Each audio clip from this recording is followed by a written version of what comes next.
Wa wa nui. Hi, Wawa. Wa. We're back. We're back and we are celebrating our full circle episode, meaning this is our 12th episode and we made it to a full year of the This Blackbird is Oracle. insane. It is. In a way, I feel like we just started. Yes. What a crazy But then year. considering where we were last year, it's quite incredible, right? Yeah. Seems just like yesterday, but then so much has happened since then. Yeah. And we are in different places. You are in a different place for sure. Yeah. Yeah. And like literally. Yes, literally. And yeah, wow. Thank you. Thank you for this beautiful show and all this what we've done and achieved together. I think it's beautiful. Oh, thank you for that. Thank you for doing this with me and making this commitment for the last year. Yeah. It's been a commitment and we've done that. I'm so pleased with that we made it to a full year. So maybe you want to share a little bit on where you are at this moment, because things turned out to be quite different, right, than what you thought a month ago. I don't know if you guys could see it, just like the tiniest bit of difference. So of course we have our intentions of how things are going to pan out in the navigation, and then the Wairua, the eternal memory, goes, no, I got a better idea. So the intention was, I knew that it was time for me to physically leave Tennessee, and the moment came, and the intention was to go hang out in Sedona first, be in the energies there, and then go to Colorado for a time and figure it out from there, because I'm still in that nomadic state that I'd started almost 3 years ago. And things changed. So I ended up going to Colorado instead, and that is where I am located currently. And we'll see how the timing pans out. There's other potentials that have been showing themselves, and I'm so open to being pleasantly surprised with what those potentials are. Yeah, beautiful. So anything else that you have to share from your end on what's going on with your offerings? Is there anything new happening there?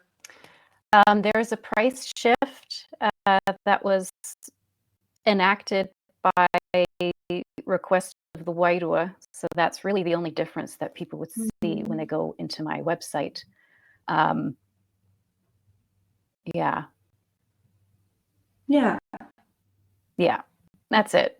I mean, outside of deciding to build out my TikTok, which has been a lot of fun, and connecting with people in that way. And there might be some viewers here that have come over from that channel. They know me as Auntie Ma. Because Tama'ake, I tried going by Tama'ake as my display name, but when I go into the lives to connect with people, they like greeting people. They like connecting with people, like the woman who is now my coach. And they just like, they're trying to figure out how to even say it. I'm like, you know what? I'm going to make it a little bit easier for them. So Auntie Ma is a little bit of a play of my Huna essence. So it's worked out very, very well. It's a lot of fun. That's cool. Being able to connect with people and to share Ma'uta, share his legacy, and also share my role in this and what it is that I do. And it's so funny seeing the number of Maori that keep finding me in my life. So it's beautiful. Yeah. Nice. Yeah. Yeah, on that note of sharing his legacy, it was incredible of hosting a dragon ride again. It was when I was first standing there in front of the people that showed up. It was quite emotional. It was so beautiful, though, to dive back into the work that way. And, it literally was the year after the last dragon ride took place, right? Yeah. Because the last dragon ride the was last around, dragon ride in Vancouver. Yeah. And so it was a year later, and it was such a beautiful, powerful ride. Very gentle, though, but nonetheless, regardless of how gentle it was still so deep and powerful. And it was beautiful how some have shared with me right away that they could witness the shifts in their life. And so, yeah, that was incredible.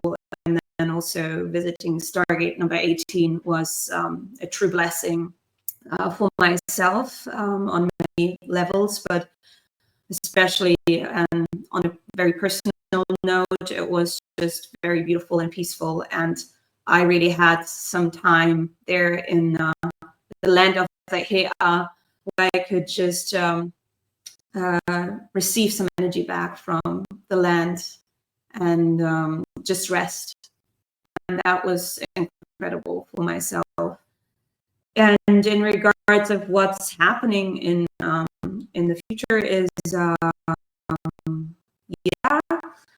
I'm going to be in probably at the same time, I'm going to be in the next Sacred Heart event, which I'm hosting together with Huna, which is all about the dragons of Earth coherence. And in the next one, so there's going to be 2 more that we've planned on hosting. And the next one is going to be, I feel, at the end of November. I don't remember the theme of that one at the moment out of the top of my head, but for anyone who's interested in these beautiful Sacred Heart weaving events where we truly come together in the intention of coming together as one and really remembering ways of unity consciousness. If you're resonating with that, you can check out my website or my social medias, Instagram or Facebook, and you can find information there. And then also my weaving circles are really, the last one was so beautiful. It was so interesting, I didn't know when the Kirihi itself and the land itself really told me, this is what you're going to do. And it was so beautiful and so potent and so incredible how, we learn through committing to these things. Also this, we learned so much by committing to doing this Blackbird Oracle show, right? And so it's so incredible, once we commit to something and once we show up, even though we don't know how to do it, we will and we still show up in, I guess I could say, in spite of what has happened over the last year. Yes, we do, even though it's tough sometimes, right? I mean, for me, it was like really standing there and doing the dragon ride. There was a part of it that was really, there's always a little bit of a challenge in the space of doing it, right? But the rewards are, so we show up with courage. That's what we do. On that note, last time I know that we shared the intention of doing a beautiful celebratory live show. Yes, and we did. And we sure did. We invited all of you to maybe share your questions for us. But because nobody really shared any questions, we decided well, it doesn't seem like that there's a need for a show like that. So just announcing that we're not going to do a live if you guys change your minds, yes, well, we're happy to pivot. That's what we do here at HOA. Yeah, we will pivot, but then we will see when we're going to a taboo thing or of some sort or something, because I know that you and I, we are quite busy at the moment in our lives. Yes. Yes. Navigating everything. So yeah, that's on that. Yeah, from my end, if you guys are interested in receiving a beautiful oracle reading, just go and schedule with me. I would love to receive you. Yeah. Otherwise, you can always find what I'm up to on my website and check out things, and maybe you will find something that's of Tamake over there. She always has so many beautiful things up there that you can discover and play with. Okay, that's on that. Should we dive in? So, yes, what do the cards have for us today, my love? Let's see. I don't know yet. So this time, because I'm going first, you will have to witness and be with me while I'm shuffling these cards. And okay, with these ones, because I can see, I need to shuffle them under the table. Otherwise, the little Womby Wombat. And you know what? This is so funny. For some reason, you know, when we started hitting the record button, I'm like, wait a moment, we are in the Kitty. What's the next motor? And I'm like, oh, the butterfly. And all of a sudden, I had to think about this beautiful little Kahuku that I witnessed just a few weeks ago, like maybe 2 months ago. I remember that I shared this with you. I was in south of Germany, and I was just walking down the street, and all of a sudden there was this little flying thing, and I thought, oh, is this a hummingbird? And I looked at it, and it looked like the tiniest out. A bummer, because this was really magical. I looked at it, and it was like a fluffy little thing that looked like a butterfly, but a hummingbird at the same time. It was, and what I actually witnessed live was a hummingbird moth. Yes. And for some reason, I had to think about that being again, because while I was doing work at the Stargate, and the lamb with me all the time. And this is because I learned that there's a connection between the two, right? Because they share the same star. So they are twin energies. So there's a beautiful connection between the two. And so while I was just sitting, fluffy, flying bird butterfly thing embodied all three of them at the same time.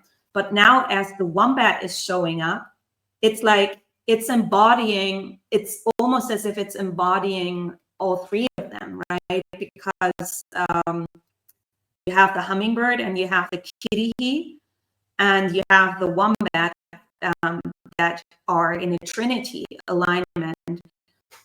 What I'm actually right now talking about is specific alignments that you can find in the calendar of First Light. And we call them a specific 3 motus, 3 months that are connected to one another.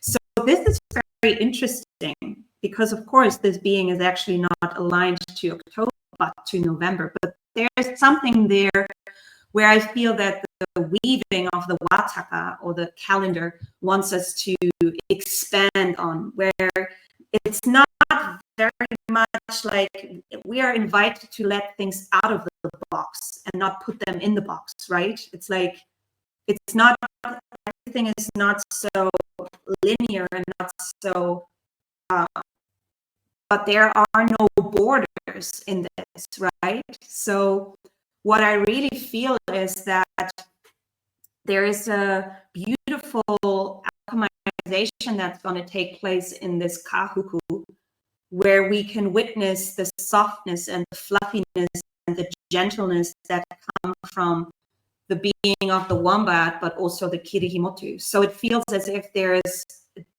a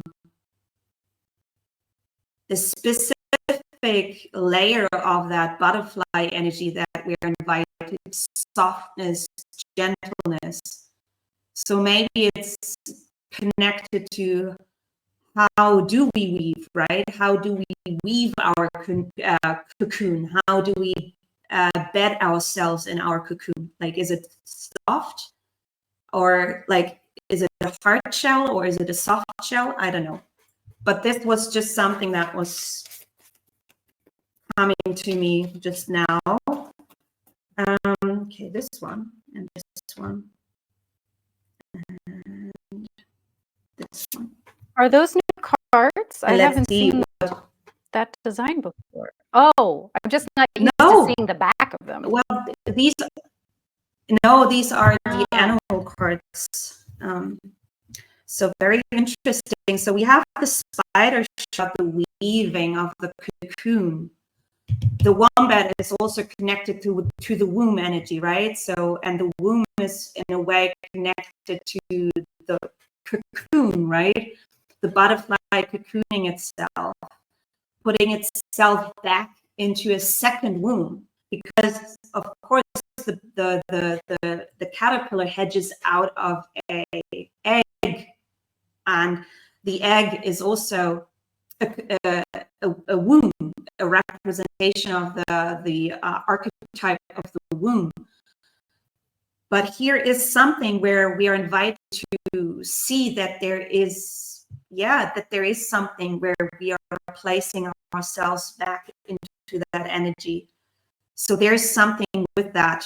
And then we have more of that. So it's really all about the weaving. And then it feels as if there's a specific focus that is invited, a focus that goes beyond what is visible for us. It's the invitation to go beyond what we are used to. That's what I'm guided to say. And I think is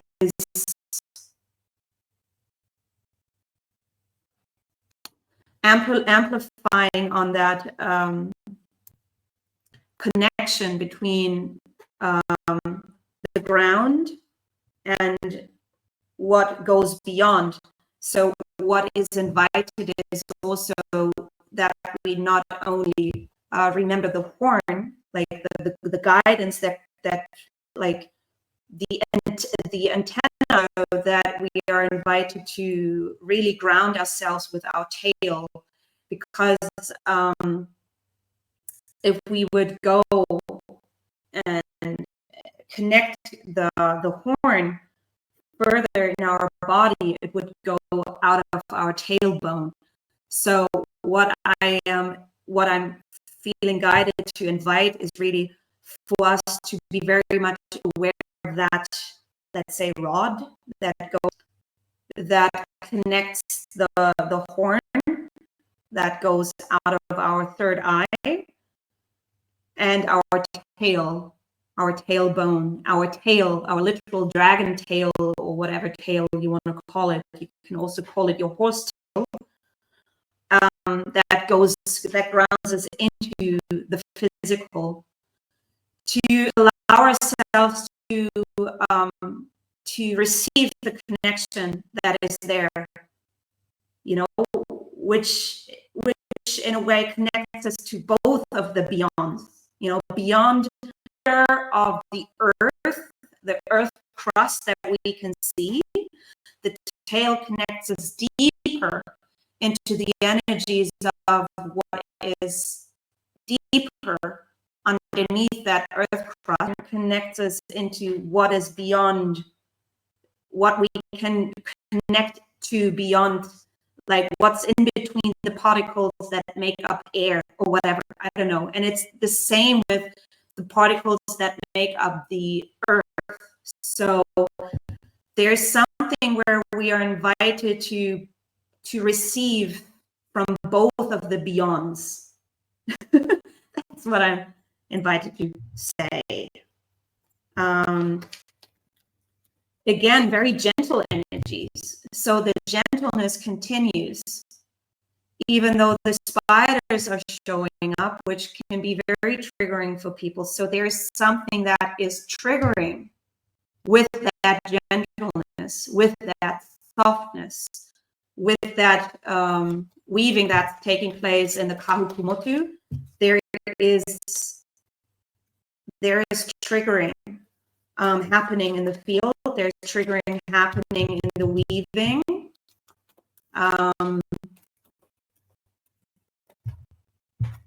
And also amplified communication. The butterfly is showing up here with the message of the mystic. So, and here's the prayer. So there is something that is taking place where, okay.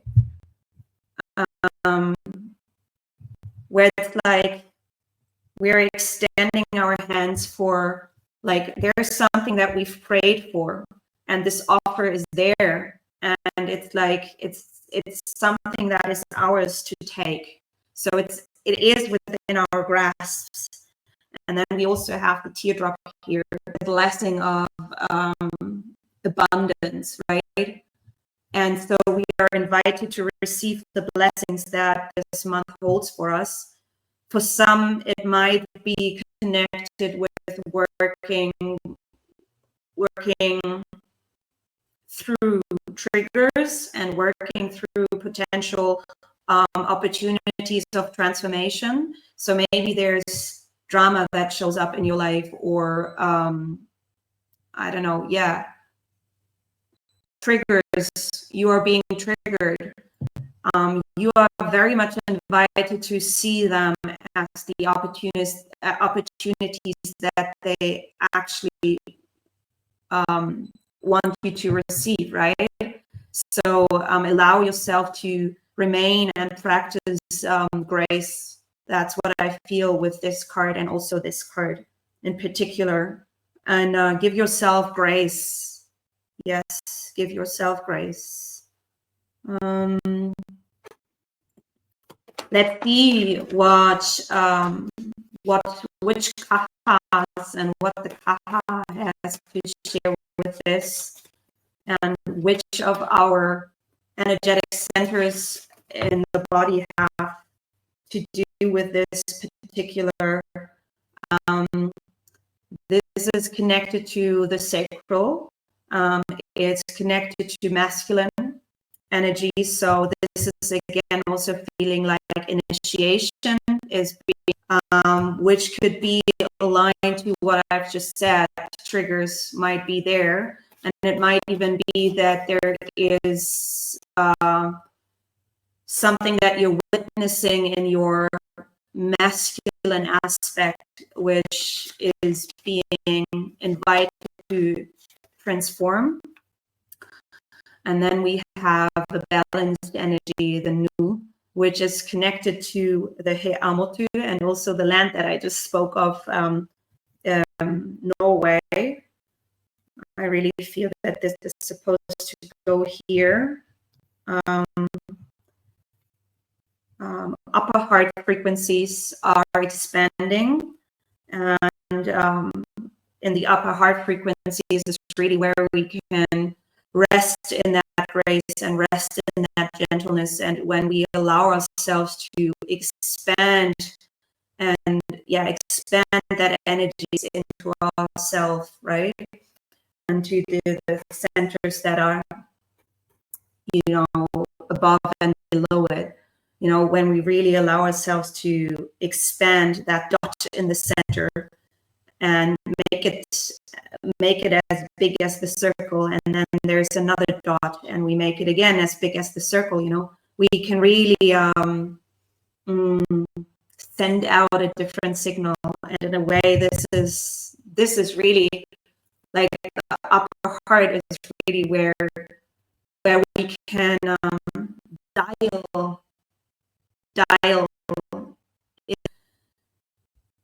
where we can give ourselves a lot of space and grace.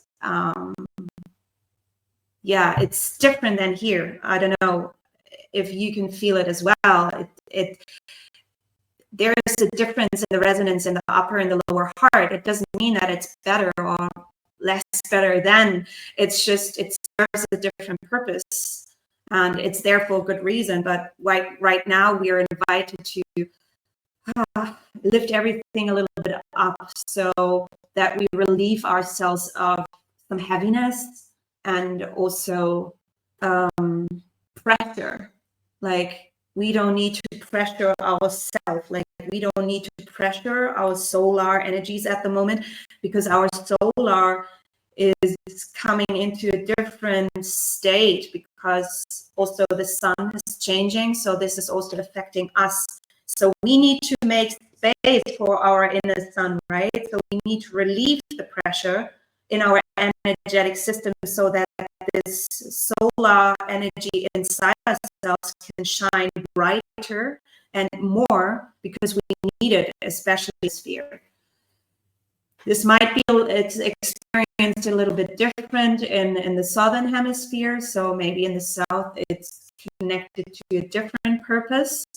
But still, it's good to make space for the sunshine that's you, right? Okay, one more kaha. No.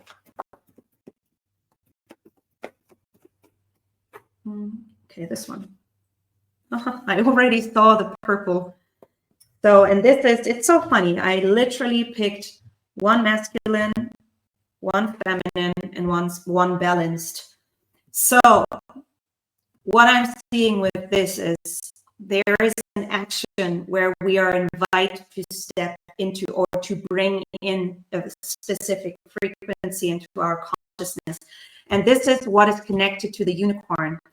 So it is almost as if the unicorn is guiding you to that specific action that you are invited to step into or to become aware of. But it's like, it's almost this action. You're reaching out for something, you're receiving it, and then you're putting it in your basket. You're taking it in. So it's not that we are reaching out there in order to be out there. No, we are reaching out in order to bring something and return something into our presence here on Earth, in this realm where we are.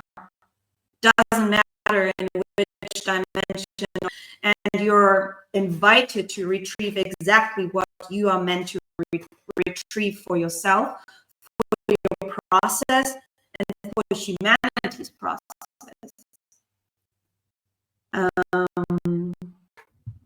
Yes. Okay, this one, jump.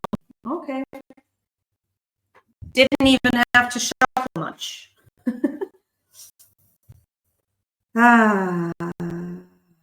Wharenui. Wharenui speaks also to the womb space, right? The Wharenui is the house where we meet. It's the longhouse, the meeting house. It's a representation of the womb space. What I am getting from this personally is, okay, I'm invited to go into the Wharenui. If you have a ceremonial place that represents this energy for you somewhere close by, I would invite you to go there and to just be present in that, cocoon that you're invited to connect into.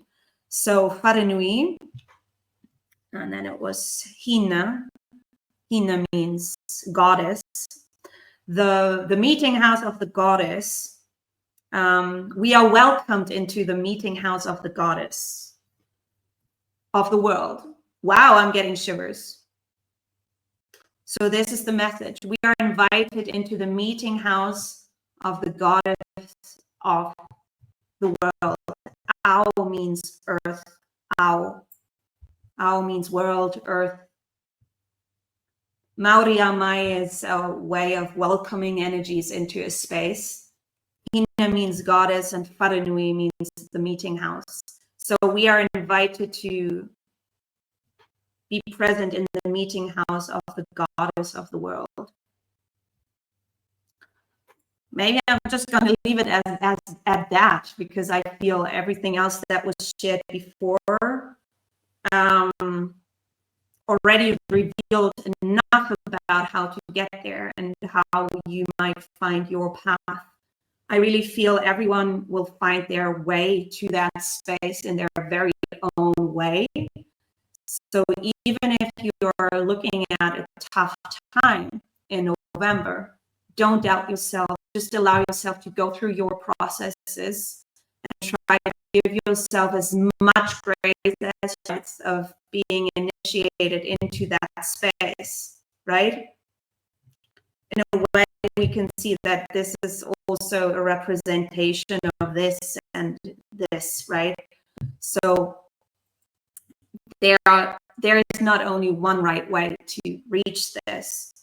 So maybe if you're struggling and you recognize or you see that you're being hard on yourself, right? Just remember that this is not wrong. You can find your way regardless of the struggles that you have, regardless of the doubts that you might come across. Be courageous, be graceful with yourself, and show up with courage, right? And true courage is also, demonstrated when you are most vulnerable, because being very vulnerable and being authentic and pulling the wool from the eyes and, burning off the mask, or whatever terminology you want to put here that resonates with your story, that's a true act of courage, right? And it means that you are showing up. And I really feel you can only show up in this place as the true you, and what that means. Maybe there's still a lesson for you to learn with that, right? So don't judge yourself. We are all learning here. We are all learning lessons about ourselves. And we will always continue to do so. So it really feels that there's a potent moment for us to expand a very specific energy in that motu, in that upcoming motu now. And it's all connected to the sacred weaving that's been going on for ever. Of course. Yes. That's it. Do you have any questions, any comments, anything? Not without getting into the geometries. I did make a note of something. This is incredible. This reading. Is it? Yeah. Like, wow.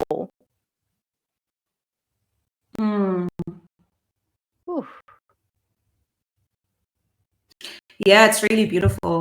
It's really beautiful. It's also bringing me back to something. I know, I don't know if you read the message, but there was something shared after the weaving circle that we had in the Kirihimoto, and it was really, for me personally, it was quite profound, the sharing, because it confirmed so many things that I connected to at the Stargate. And in a way, it's also connected to this weaving, or to this reading, to the weaving of this reading. And it's already there in a very particular way. And I feel that this is continuing in this way. There's something for us to remember when we are, let's say, in that meeting house. When we are truly sitting in that meeting house, there's something for us to remember. And it is a great opportunity for us to let go of specific perceptions and stories that we tell each other, or things that we are still kind of clinging to because we don't know like how to let go. But it feels as if this is recognize a truth that is unified and not separate, like that's completely unified and not separate in a way. I don't know. That's what I feel guided to say. Yeah. So I'm curious. I would love to see what's up with those geometries then. Perhaps we do our mid-show break. Yes, let's do that. To promote all of our dear Hunas. Yes. And we'll come back after that and get into the geometries. Yes, exciting.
I almost removed myself instead of putting myself back on the screen.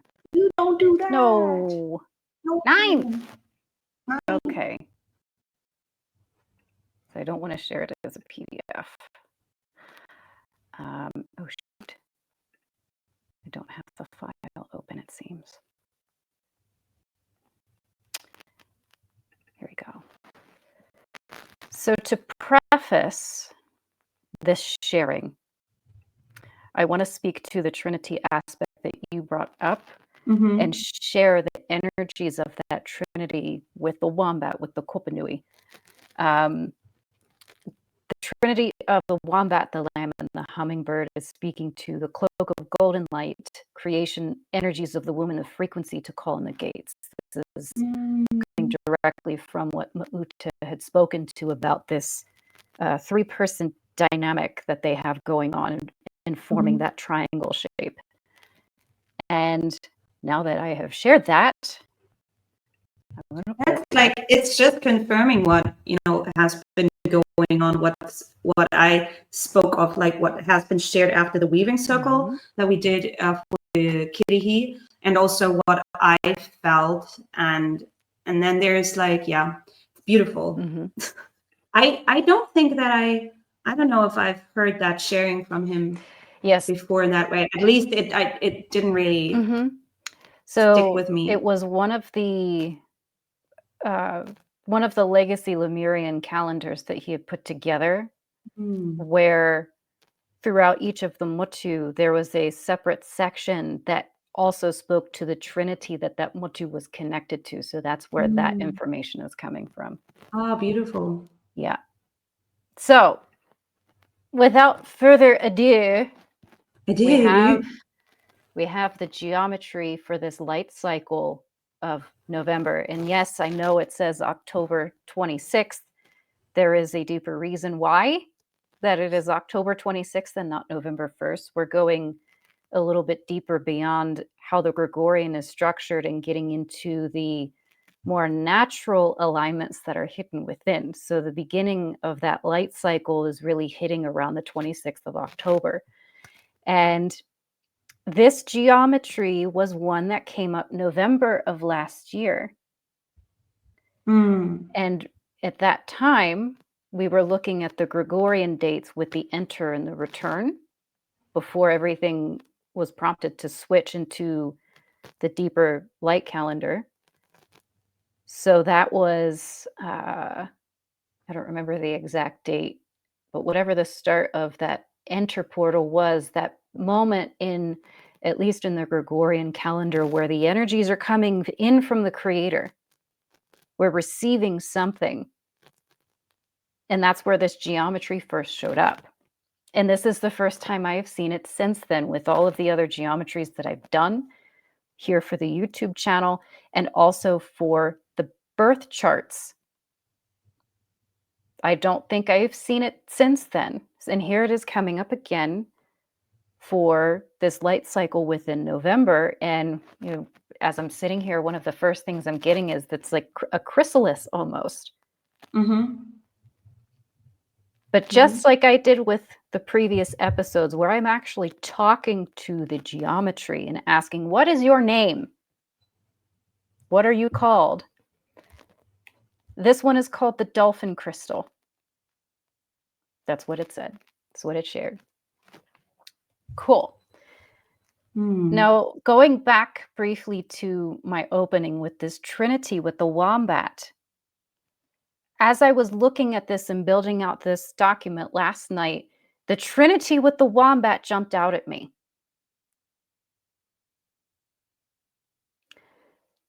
And here we have the wombat here in the bottom. So I'm looking at it like, okay, there's wombat with hummingbird right here. That is the base layer. Falcon is our zero energy, that very potent 0 point energy. And the first layer beyond that, the very base of the foundation of this whole structure, are 2 points of that trinity that we were speaking to in the card reading today. And I was picking up on that last night as I was building this out. And of course, Honu, the turtle, as Honu does, is still a prominent medicine, a prominent energy. Honu is Honuing. Yes, Honu is Honuing, as we do. That tapping into the unseen of what is around and what is in the future with what is, it's like speaking to the both beyonds. Turtle, I could, at least how I would speak to it, turtle is that one that's connected into both. Turtle is receiving the one beyond gifted from the hummingbird, taking the threads of those stories with that beak, the hummingbird's beak, and threading the needle. And then turtle is using the needle as a surfboard to go forward with that information to weave the tapestry. So we have this very big prominent medicine of the turtle, which has been the theme all year, which is incredible. And last month, the dove was right behind it. But now it's been switched out and we have Kahuku, the butterfly. We're already seeing a prominence in this energy that we did not have, I think, a year ago with November. It was, if memory serves me correctly, it was way more internal. It was. And I don't know if that's the case for this whole month. I am not going to do the geometries like I did before for all of the 7 dates that I used to do. We'll just stick with this one. But already this is very telling for me. Not to mention there is another trinity relationship with this big medicine.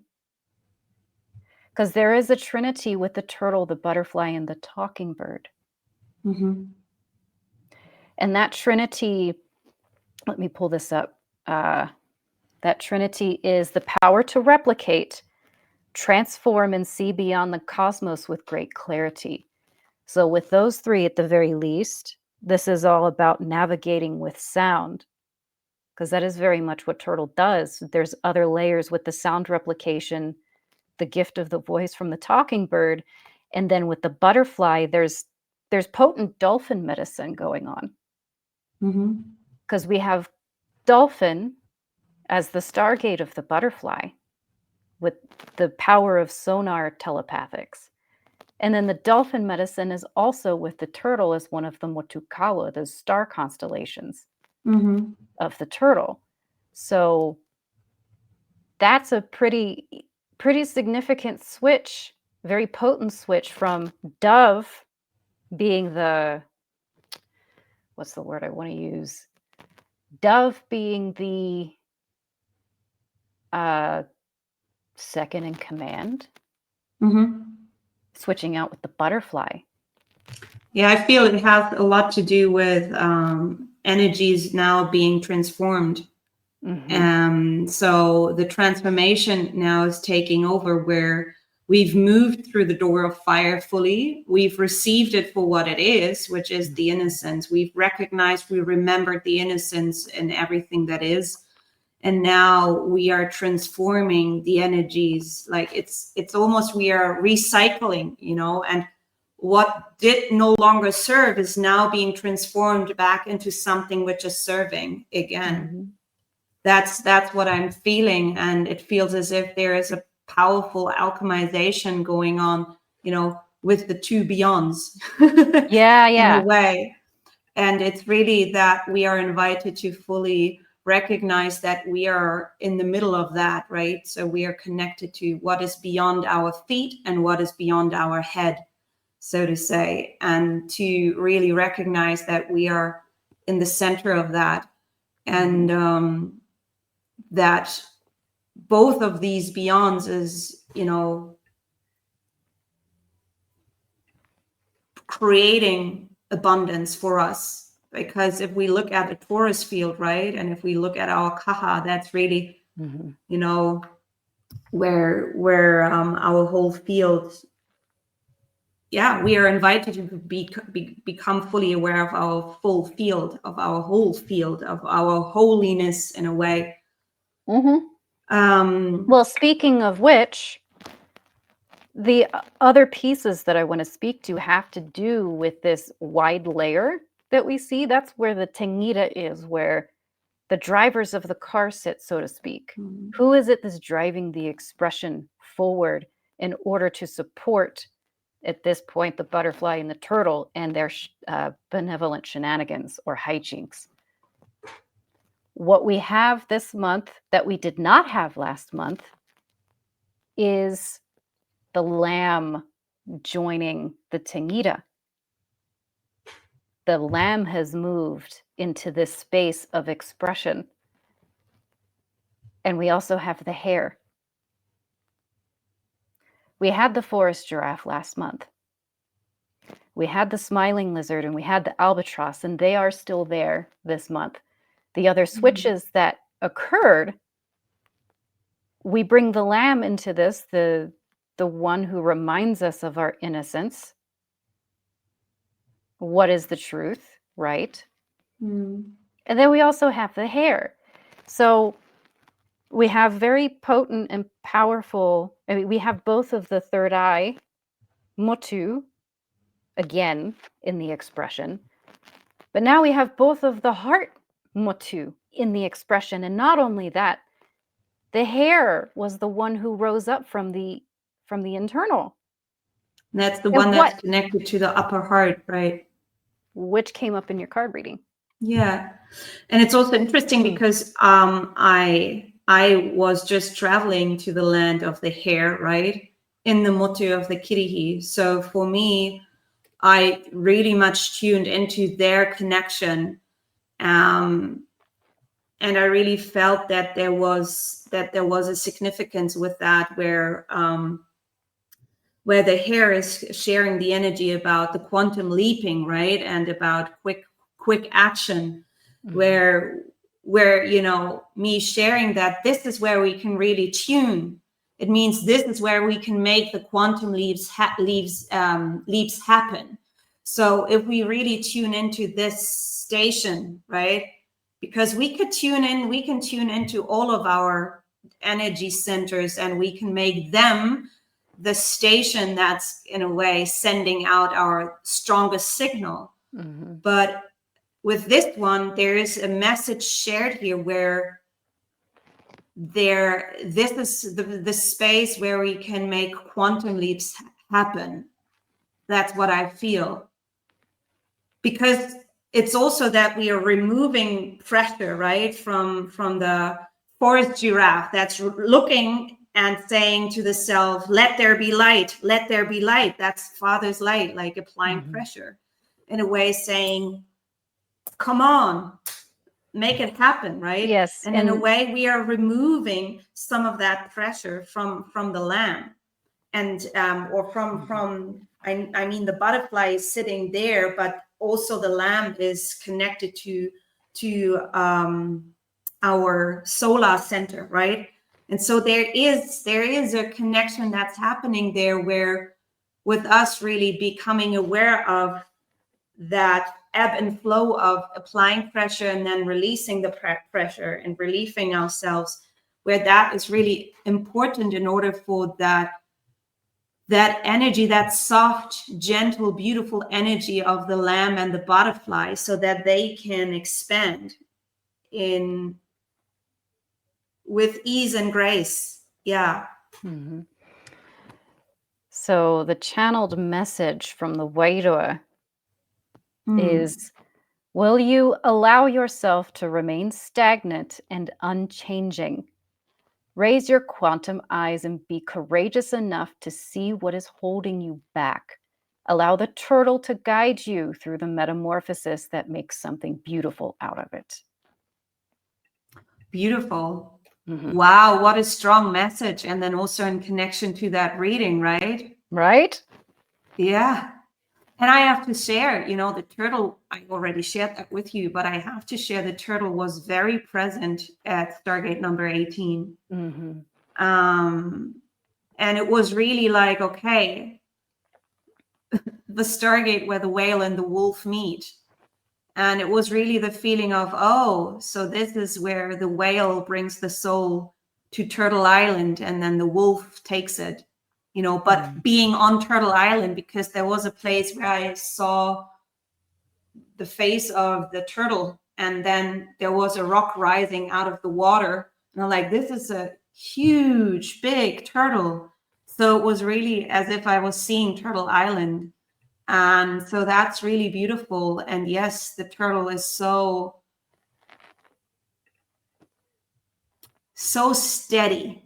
Because one of the things that I really felt, and what I shared also while we were in ceremony at the Stargate, was soft and steady.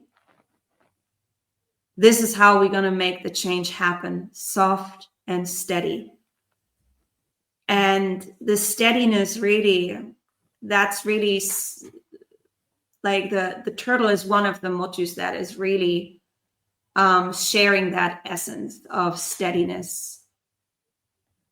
Also the albatross in a way, but the turtle is really, just thinking about the tail of the turtle, and for us it's the turtle and the hare. Yeah, we know that one. Yeah. Did you get my Instagram message that I sent you earlier? Probably not.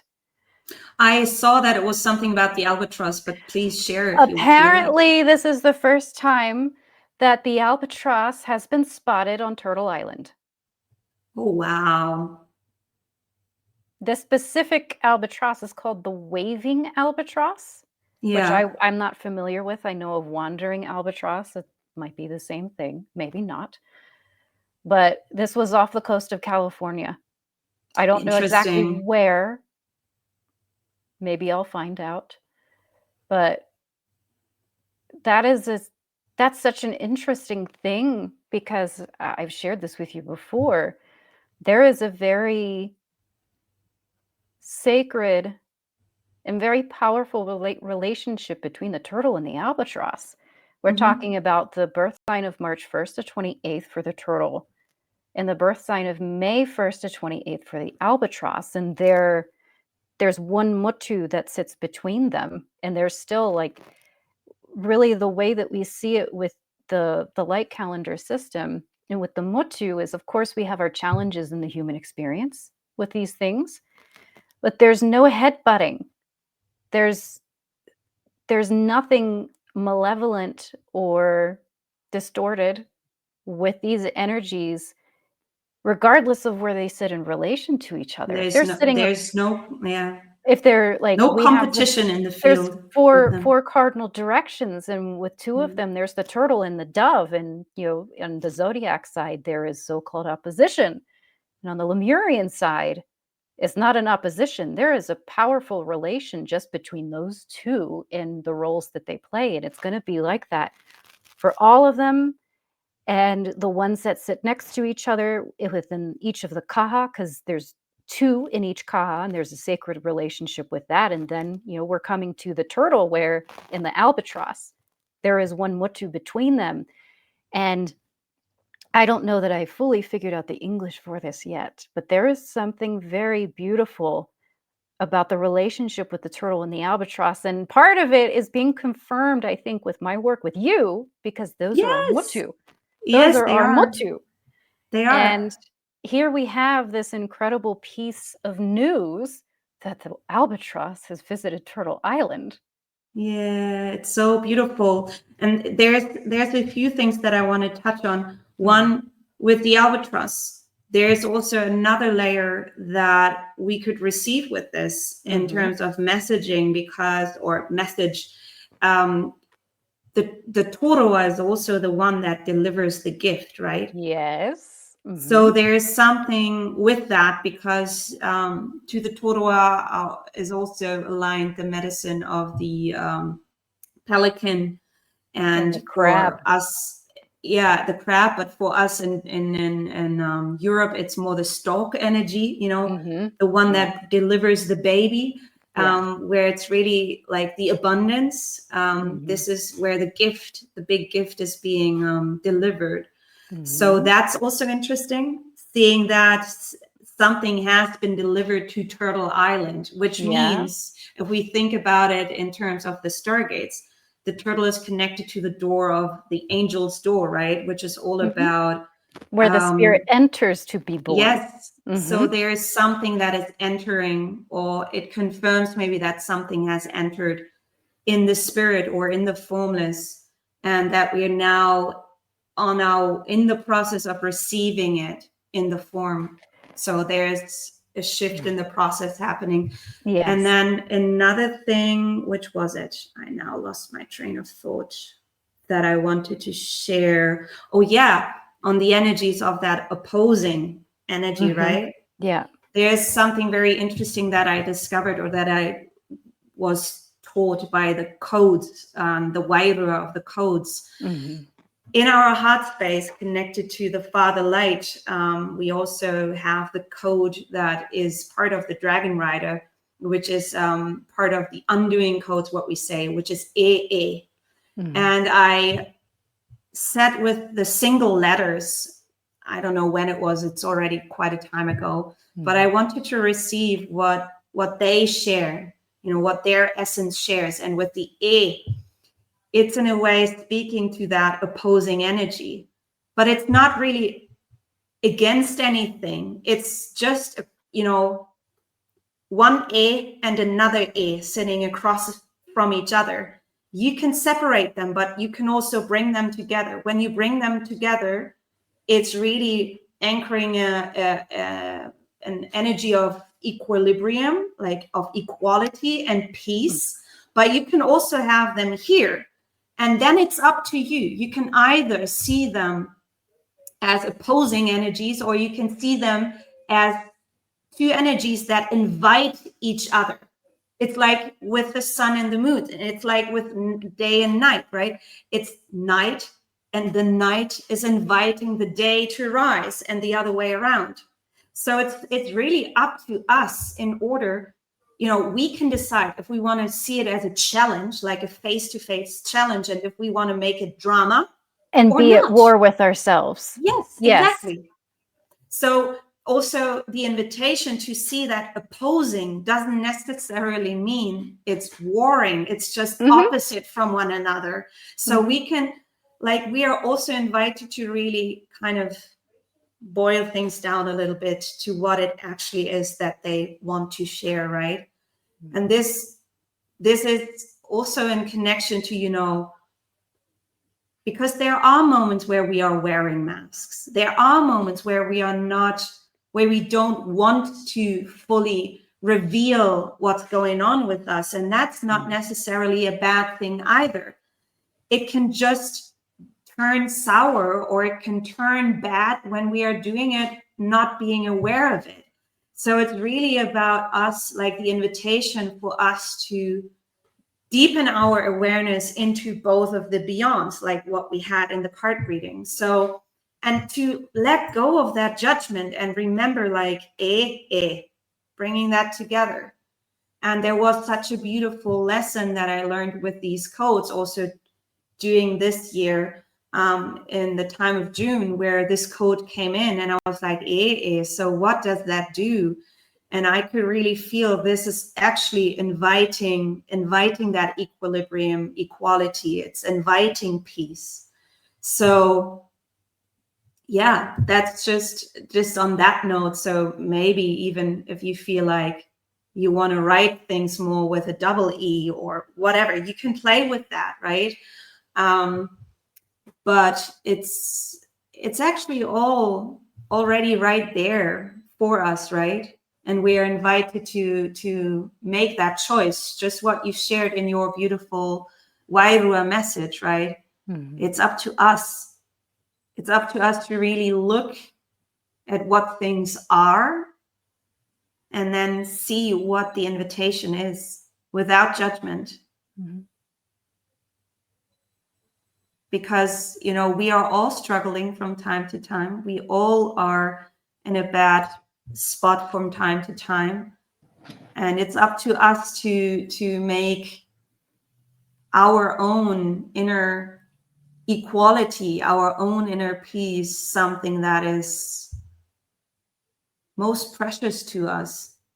Because if we do that, we can really expand in that heart frequency in a way that's different and that this earth hasn't seen for a very long time. It's up to each one of us individually. Yeah. Beautiful. Yes. So exciting. And I'm sitting here and I can feel my brain like, wow, all of these things showed up. And, in a way I already connected to them in the physical, during my journey. And to now sit here and receive deeper sharing from the oracle, from both of our oracles, so to say, and from the energies. It's so beautiful. So excited to see where we will be when we sit here again. Yeah. Yeah. So we are looking forward to any comments, sharings that you have on this, and also on the last episode, or anything that you feel like sharing with us. We welcome anything else. Yeah. Thank you for being here. Thank you for celebrating this beautiful 12th episode with us together. And yeah. What do you want to say, Tamaki?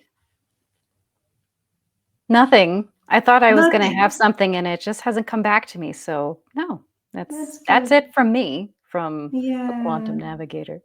Yes.